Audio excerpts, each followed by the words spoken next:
শেষমেশ সেই টিকটক এমপির 174 নম্বর ধারা অনুযায়ী, যেখানে একটা সিচুয়েশনে ওখানে 174 ধারা চলছে, সেখানে আমি যাব মানে আমার সাথে আরো 5-6 জন লোক সবাই মিলে যাচ্ছে। আর নুসরাত জাহানের টিকটক এমপির সেই 174 নম্বর ধারা অনুযায়ী আবারও একবার রাজ্যের সরকারের মুখ পুড়ল। দেখুন, দুটো ঘটনায় যাওয়ার আগে আপনাদেরকে একটি অন্য বিষয় বলি। ধরুন আপনি ডাক্তার দেখাতে গেছেন, ডাক্তারবাবু আপনাকে বললেন ডাক্তারিটা আমার ঠিক আসে না, কিন্তু আপনি যখন এসছেন তাহলে আমি আপনার চিকিৎসাটা করতেই পারি।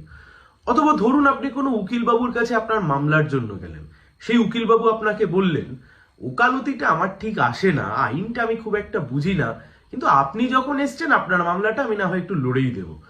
ঠিক এরকম ভাবেই শেষ 10 বছর 14 বছরে এ রাজ্যের বুকে মমতা ব্যানার্জি একদল অভিনেতা অভিনেত্রী গায়ক গায়িকা কাম রাজনীতিবিদ বা এমপি এমএলএ তৈরি করেছেন। যেমন ধরুন সাংসদ নুসরাত জাহান, অথবা দেব, মিমি চক্রবর্তী। এনারা প্রকাশ্যেই বলেন আমি রাজনীতির কিছু বুঝি না, রাজনীতি আমি বুঝি না, রাজনীতির মাথা মুন্ডু আমার মাথায় ঢোকে না, আমি রাজনীতির কিচ্ছু বুঝি না, কিন্তু দিদি বলেছেন বলে আমি ভোটে দাঁড়িয়ে এমপি হয়েছি। আর এমপি হয়ে কি করেছেন ম্যাডাম? ভারতবর্ষের মতো এত জনবহুল একটি দেশ, যে দেশের গণতন্ত্র গোটা বিশ্বজুড়ে যার বন্দনা হয়, গোটা বিশ্বজুড়ে যে গণতন্ত্রের আলোচনা হয়, সেই গণতন্ত্রের পীঠস্থান সংসদ, পার্লামেন্ট, যেখানে আইন তৈরি হয়, দেশের আইন তৈরি হয়, সেখানের একজন সাংসদ তিনি দাঁড়িয়ে বলছেন যে সন্দেশখালীতে 174 নম্বর ধারা জারি করা আছে। আমি ধরে নিতে পারি এটা স্লিপ অফ টাং। 174 বলার পরে কেউ আবার বলতে পারতেন না ওটা 144 ধারা। ছেড়ে দিন এবার 174 আর 144। ভারতবর্ষের বুকে পশ্চিমবাংলা থেকে যে সাংসদ নির্বাচিত হয়ে পার্লামেন্টে গেছেন তিনিও জানেন না 144 আর 174 কি। আর সন্দেশখালীর পুলিশ, আরে বাবা, সন্দেশখালীর পুলিশ সে তো আরো এক ধাপ এগিয়ে রয়েছে। নিরাপদ সর্দারের জামিন দিতে গিয়ে কলকাতা হাইকোর্ট তার অবজারভেশনে বলছেন যে ভারতবর্ষের একজন নাগরিককে এইভাবে একজন পুলিশ আটকে রাখলো কি করে, কিসের জন্য বলছে, কেন বলছে, কোন কারণে বলছে। 9 তারিখ অর্থাৎ 9ই ফেব্রুয়ারি এফআইআর লঞ্চ করা হচ্ছে আর কমপ্লেন হচ্ছে 10ই ফেব্রুয়ারি। আপনি একবারের জন্য ভাবুন যে যার কমপ্লেন, যে অভিযোগ জানাচ্ছে, সে অভিযোগ জানাচ্ছে 10ই ফেব্রুয়ারি, আর এফআইআর লজ হয়ে যাচ্ছে কবে? এফআইআর লজ হয়ে যাচ্ছে 9ই ফেব্রুয়ারি।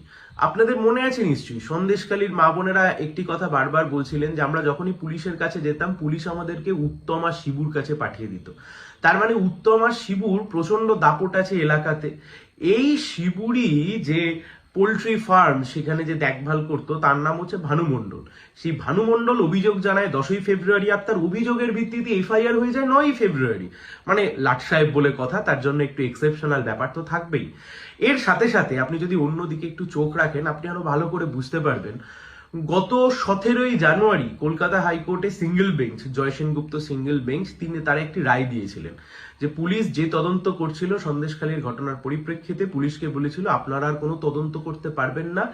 নেজার থানার কোনো পুলিশ অফিসার, আবার মার্ক করবেন ওয়ার্ডটা, নেজার থানার কোনো পুলিশ অফিসার এই গোটা তদন্ত প্রক্রিয়ার মধ্যে থাকতে পারবে না। সেদিনকেই মহামান্য হাইকোর্ট পরিষ্কারভাবে বুঝিয়ে দিয়েছিলেন যে নেজার থানা ইত্যাদি ইত্যাদি এরা আসলে কতটা পক্ষপাত দুষ্ট। আর গতকাল কলকাতা হাইকোর্ট থেকে যে জামিন হয়ে রাজ্যের সরকারের গাড়ে আরো একটি জোরে থাপ্পড় পড়লো, তা থেকে গোটা রাজ্যের মানুষ অন্তত আরো একবার প্রমাণ হয়ে গেল সবার সামনে যে এ রাজ্যের বুকে আইনের শাসন বলে আর কিছুই অবশিষ্ট নেই। আইপিসি সিআরপিসি সবকিছু এখন লাটে তুলে দিয়ে শুধুই গোটা রাজ্য জুড়ে মমতা পিসির বন্দনা। আর সে বন্দনায় মারতে গিয়ে সাংসদ কখনো 144 ধারাকে 174 ধারা বলছেন বসিরহাটে না গিয়েই, সন্দেশখালীতে না গিয়েই। আর অন্যদিকে পুলিশ মোটামুটি দূর থেকেই বুঝতে পেরে যাচ্ছে আচ্ছা অমুক ব্যক্তি আগামীকাল কমপ্লেন করতে আসতে পারে, আজকেই না হয় তার নামে এফআইআরটা করে দিই।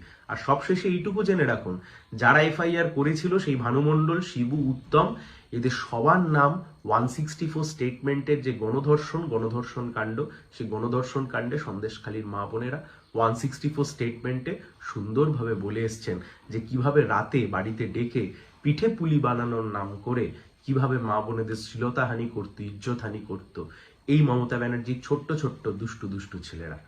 সবাই ভালো থাকবে।